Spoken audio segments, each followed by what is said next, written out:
Hi, I'm Brian Kim, Professor of Dermatology, Vice Chair of Research, and Director of the Mark Lovell Center for Neuroinflammation and Sensation at Icahn School of Medicine at Mount Sinai. I'm here today with Nancy Fetter. This session is on Notalgia Paresthetica and the patient journey.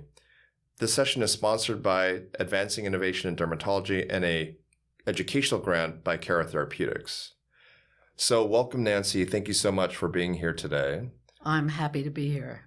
Thank you. And let's just start with who you are and where your story begins. Okay, I am 67 years old. I'm an active female, and I'm here today because when I was 40, my life took a dramatic turn. The quality of my life took a dramatic turn. I woke up one day with an odd sensation in my back. And it was like nothing I'd ever felt before. And I started scratching. And I've been scratching for 27 years. And I have to say that my life is good, but it's not what I want my life to be. Because every day I have to deal with a level of itch that is maddening. And I would like relief. So 27 years, every day, you've been experiencing this itch. Do you have any recollection of what may have triggered it? What happened? Well, I know my father scratched his back a lot.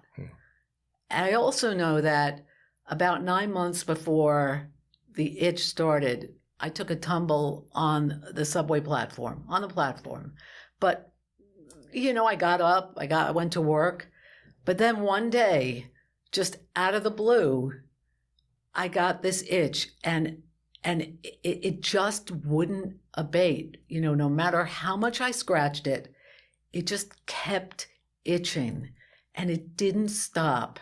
And really, it started affecting how the person that I was in the world, because there's nothing it's hard to really explain, but I know pain and I know itch. And no one would have to choose between pain and itch. But if I had a choice, I would take pain over itch because itch can drive you crazy. Absolutely. And I actually didn't know what was causing the itch, but I was able to self-diagnose because I was relentless. It was so bad that I always checked on the internet. And one day I found a story. It was called Itching to Tell My Story. And it was a doctor who had Notalgia Paresthetica. And when I found out what I had, it was such a relief. But sadly, I got no relief. So you suddenly wake up one day and you're itching. Were you panicking right away, or did it take a while for you to realize something was really wrong? And what did you do? What was the journey from there? When the itch first started, it was a little baffling because you wake up one day and all of a sudden you're feeling this sensation that you've never felt before. So I just assumed it would go away. Mm-hmm. I thought maybe I had a bug bite. I thought maybe, you know, I don't have any food allergies. So, and it was the thing about the itch, it was in a very specific part of my body. It was the right side of the back, in the middle of my back, which I now know is the mid-thoracic area. Mm-hmm. And I didn't know what that was back then, but it was constant. And it was sort of baffling to me because when I scratched it, I felt a moment of relief, and then it was back. And I scratched it again, and it was back. And what I noticed after a few weeks was I had a brown spot on my back, and I didn't know what that was.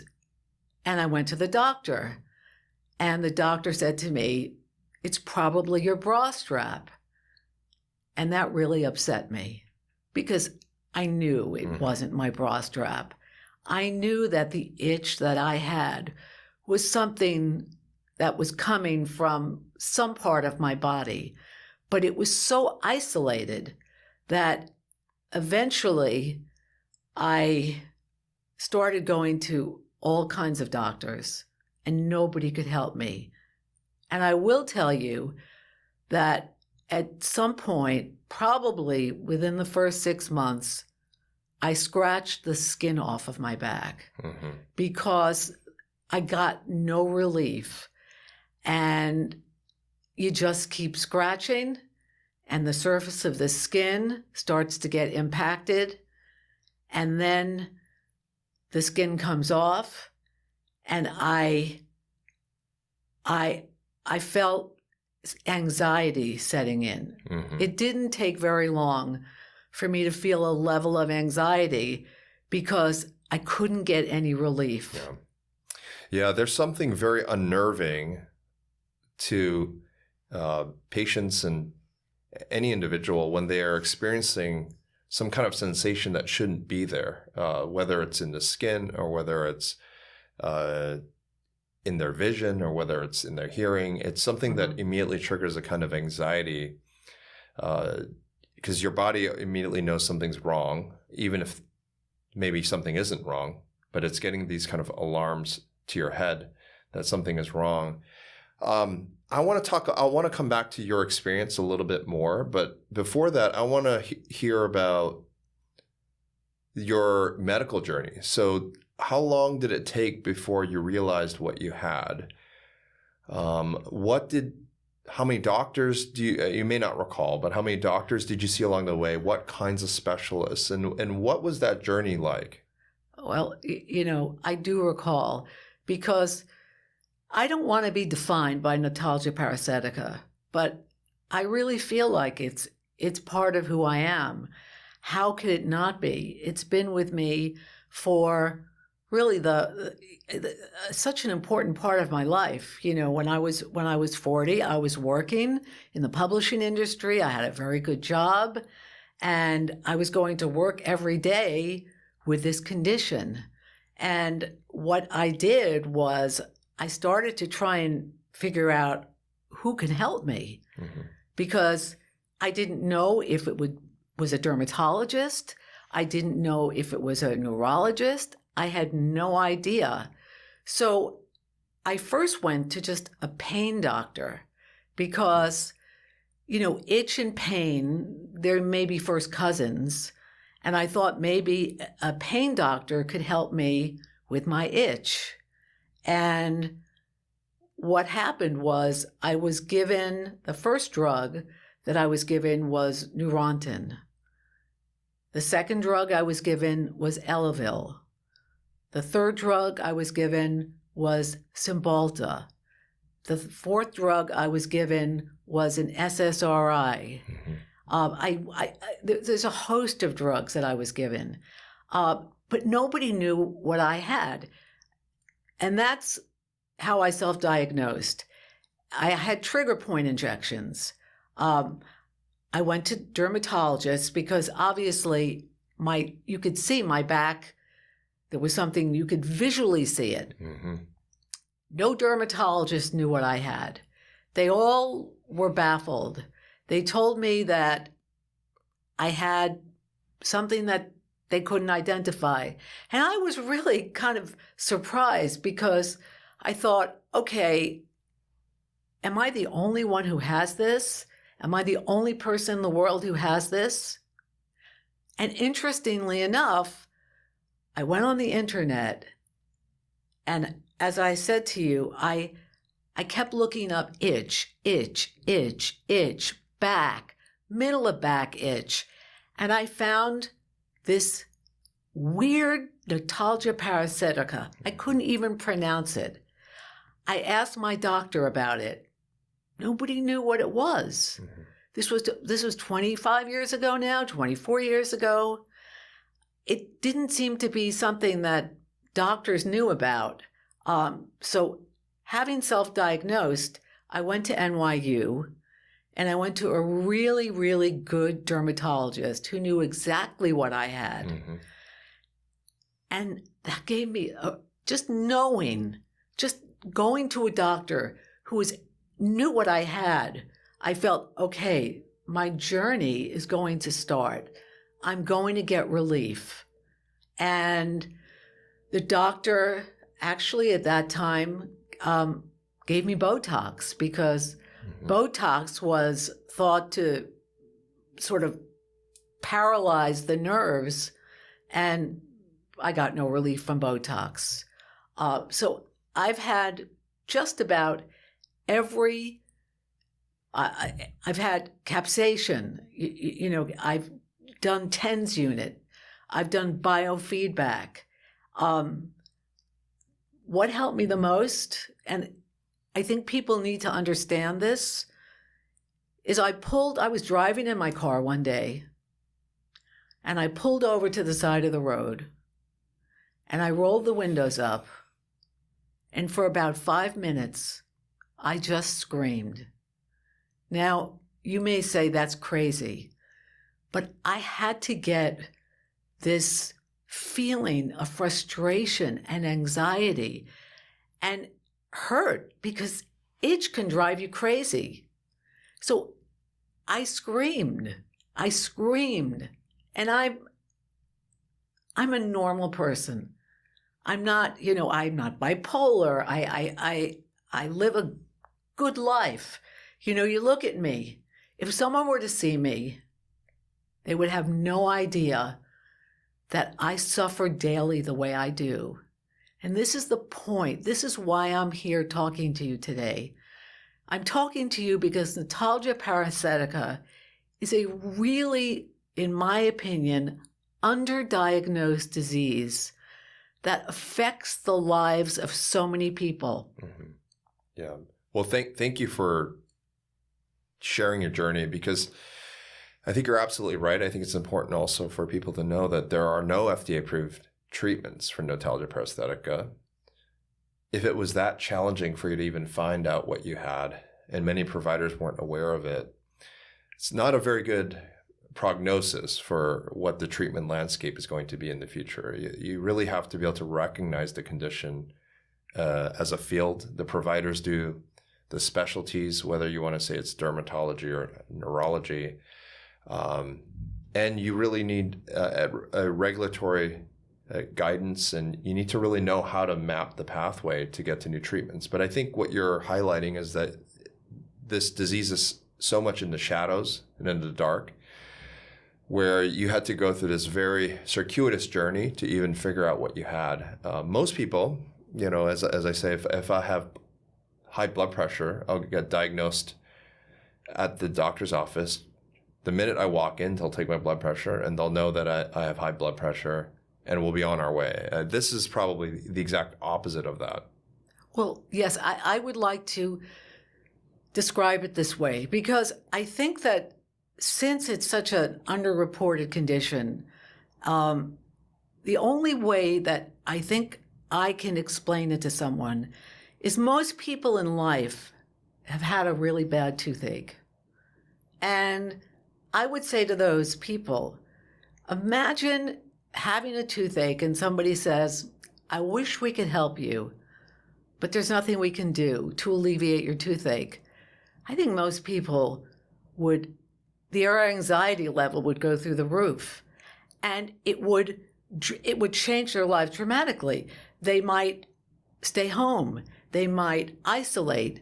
They might get depressed. I think my Notalgia has caused a level of depression because I've struggled with this daily for so long.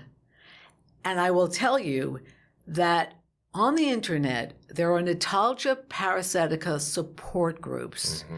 There are thousands upon thousands of people. And these are the people who have found each other. Mm-hmm. Imagine the numbers of people who haven't thought to look for support groups. But there are people who talk about their conditions online.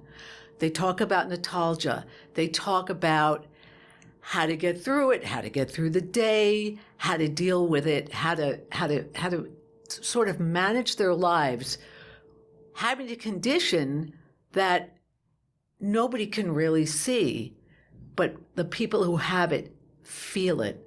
They feel it daily. And I pray every day that I will get some relief because I'm 67 and I hope I have a lot of good years ahead of me, but I would like to have some of those years without this constant itch that literally drives me crazy. So I think you made a really good point. I mean, you have these patients that you know for a fact that are out there that are suffering. You may have interacted with them. You have certainly suffered personally with this. But you know, medicine in general, in Western medicine, we really like objective facts. We like X-rays, we like laboratory tests, we like numbers. Subjective symptoms we struggle with. So, you know, the question here is, you know, were you taken seriously in your journey, or did you feel that sometimes people were thinking maybe this isn't really itch? Maybe this is really just depression or anxiety or something else. Did you come across that kind of sentiment? I've come across a lot of different reactions, ranging from insulting to compassionate. Mm-hmm. I've had people say to me, well, that's why they invented the back scratcher.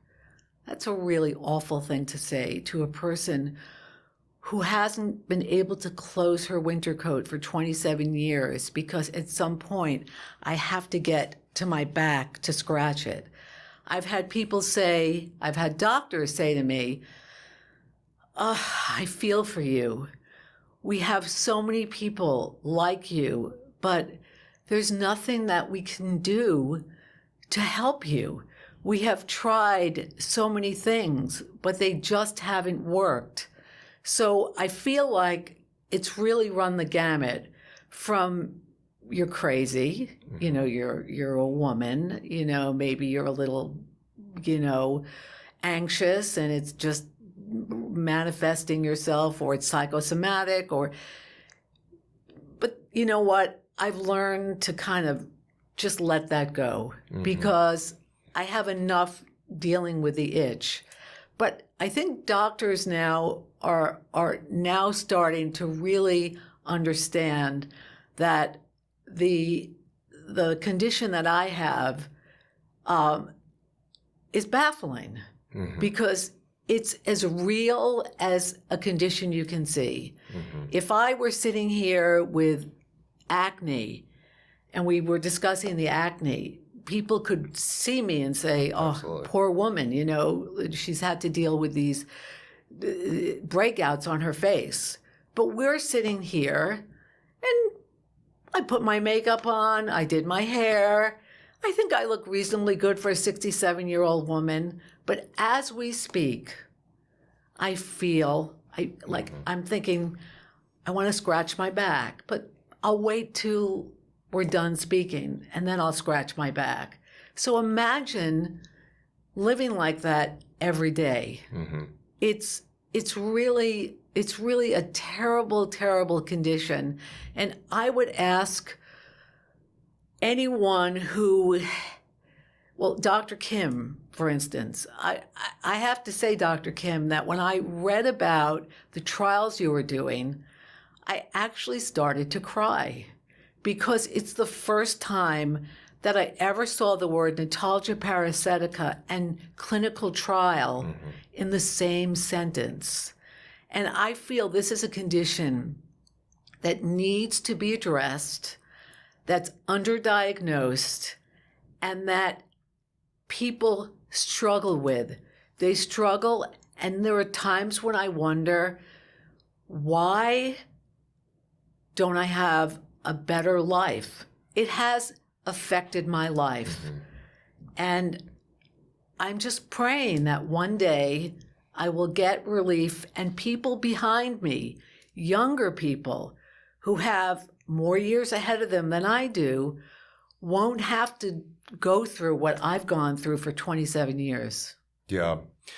No, thank you for sharing that. And I think we really need to bring awareness to Notalgia Paresthetica, but there are many different chronic itch conditions. They share a similar kind of story. Mm-hmm. One of the issues is that the condition is subjective. We talked about that. Mm-hmm. It's hard for physicians to see. It's seeing. People say seeing is believing. If we don't see it, it's hard for us to know. I've certainly been guilty of that as a physician myself. Mm-hmm. We really have to dig deep. We know, though, that the science is there. There are objective pathologies that are underlying these processes. But we often cannot see it. So there's this idea of subjectivity, but then there's also for providers, as I mentioned, there are no treatments. So a lot of the treatment, you've gone through a whole host of treatments. You mentioned, and just for the audience, a lot of the drugs that you've used, whether they're anxiolytics or whether they are antidepressants or anti-anxiety medicines, the reasons why those physicians have tried them is the idea that they might have some effect on the nerves. You've used capsaicin, you've TENS units, you've used, those are other ways to try to attack the nerves. But I think the other thing that you also mentioned is that part of the journey to get relief is also just knowing what you have. Yes. And I know that for a lot of my patients, the anxiety is worsened by the fact that they've seen 2-3 physicians. And they say, we really don't know what you have. I myself as a patient have experienced that, and I understand what that means. So there's an element of relief in knowing what you have.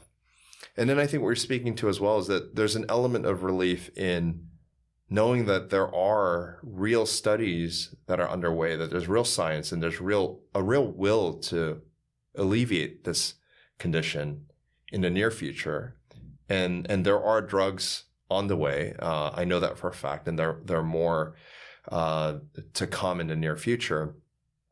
But the reality remains in 2023 even that there still is not a real treatment, a proven treatment for notalgia. So that's a unique challenge. And I think that for the patients out there, we do know that for these conditions, there's a woodwork effect. So the patients often are out there. And then we as providers say, well, I don't know if the condition really is that common.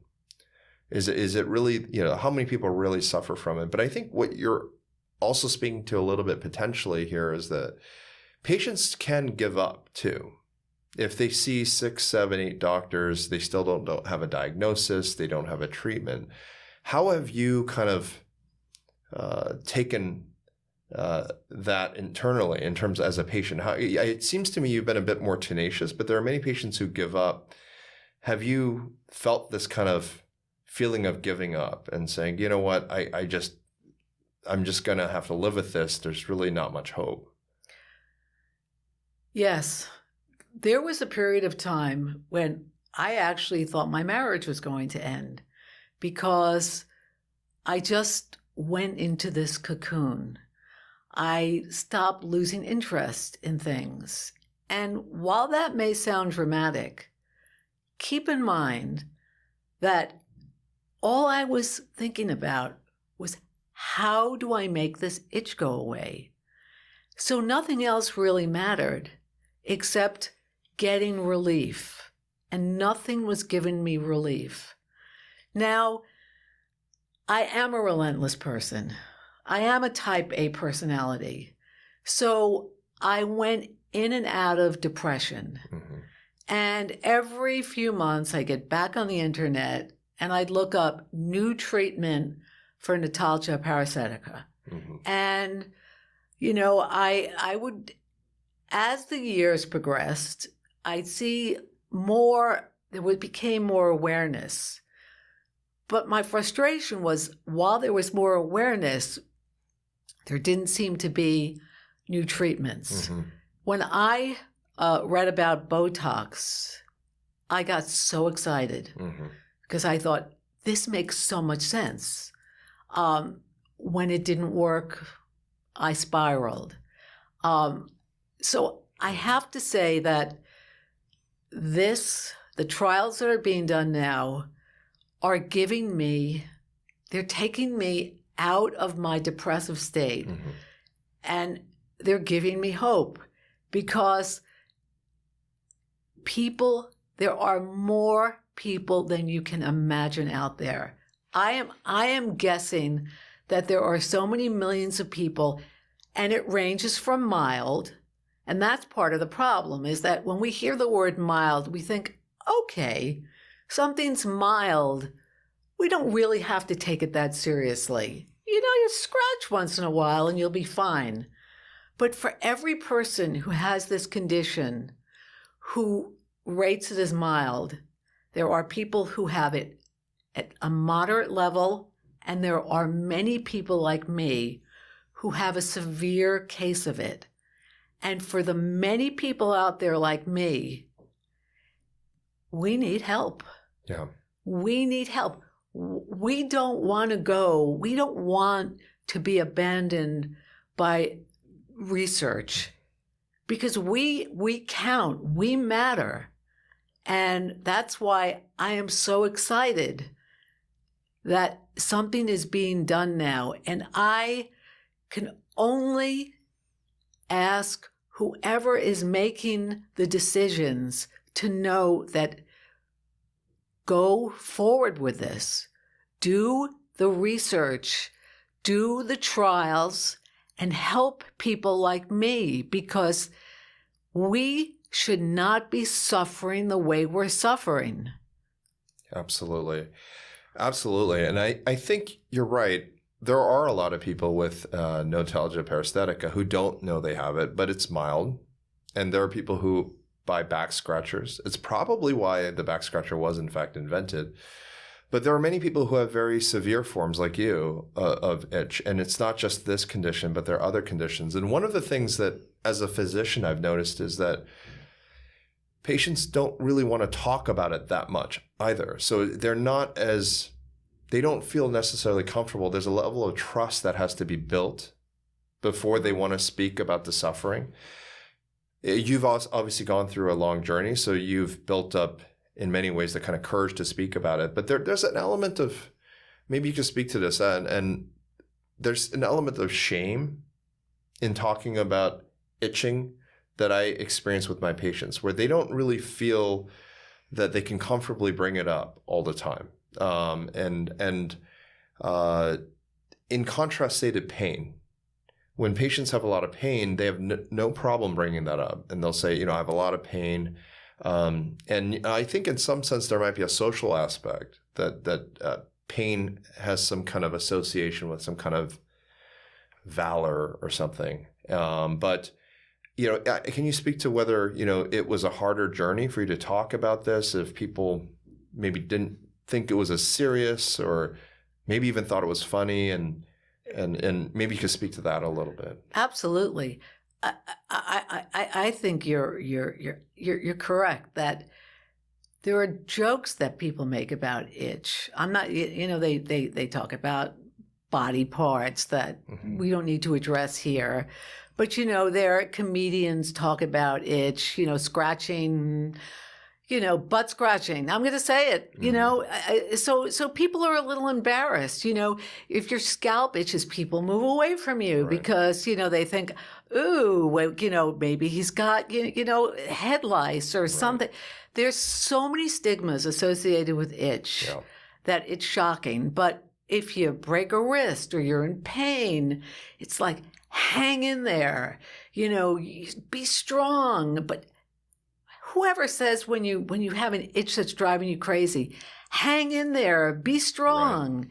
Right. There's such a stigma still associated with itch but I've gotten to the point where, having broken limbs and I know all about pain.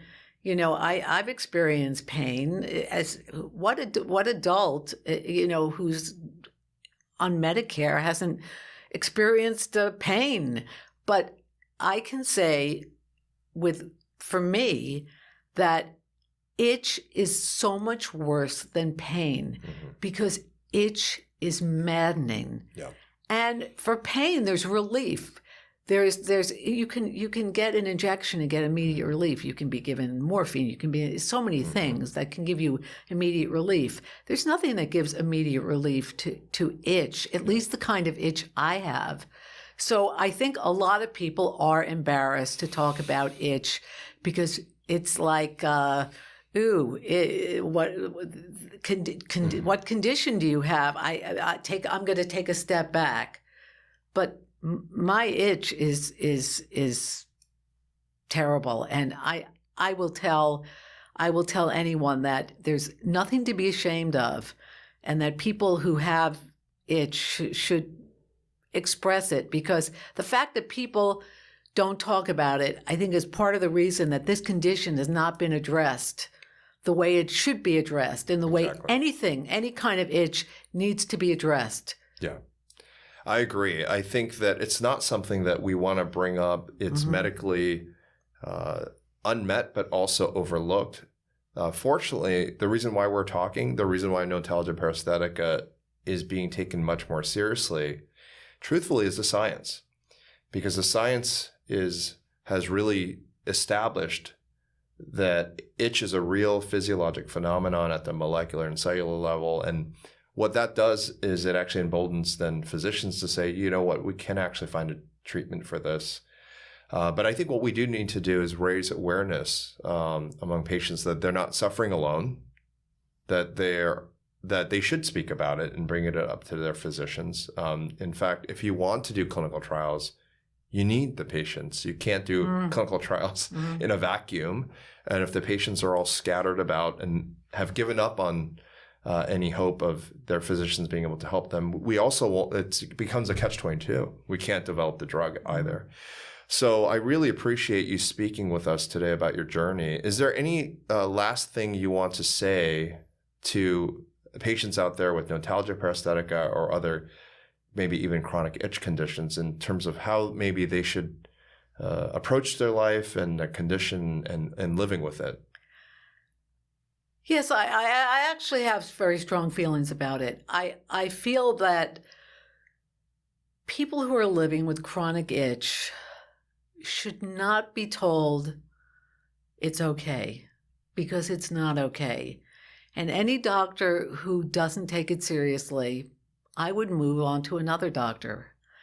And I also really feel that I'm not a doctor, but I think this is a condition that doctors need to know more about, because I've spoken to doctors who don't know if this is a dermatological condition, a nerve condition.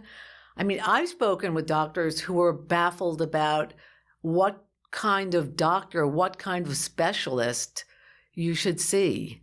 But I would say that do not consider itch to be an embarrassing condition. Consider itch to be a real condition. Take itch seriously. Never stop trying to get help, and be vocal like me. I will never stop. If I am so excited that you are doing these trials, and I know that there are others out there who have no idea that trials are being done. How do they because I'm a person who uses the resources. I'm an internet savvy person, and I always look, and I would encourage people to be proactive and to get out there and to find the Dr. Kims who are doing the work. And I hope there are more of you out there, because this is a big country and a big world. And by the way, some of these support groups, you'll find people from all over the world. It's not just the United States where people are suffering. They're suffering worldwide. So I would say scratch, but seek help. Always look for a doctor who will have compassion. And that's the thing, Dr. Kim, is that you and others are showing that there's a compassion that you have for people like me who struggle daily with a sensation that rarely abates. If I get 10 minutes of relief during the day, I'm aware of those 10 minutes.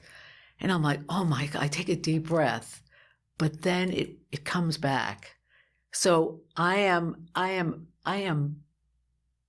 begging whoever is going to fund research to fund it because itch is serious. Thank you very much. And I think that's the point here, that patients have to advocate for themselves. Mm-hmm. Physicians have to advocate. And there needs to be awareness at every level. Otherwise, we're stuck with this very complex journey, and we don't want to keep doing this over and over again. But I'm very, very hopeful. And I know we have a long ways to go, but I hope that you remain hopeful for the near future. And thank you for joining us today to talk about your experience. And I think this will help many, many patients out there. It's my pleasure. And to everyone out there, find the Dr. Kims. They're there. Thank you.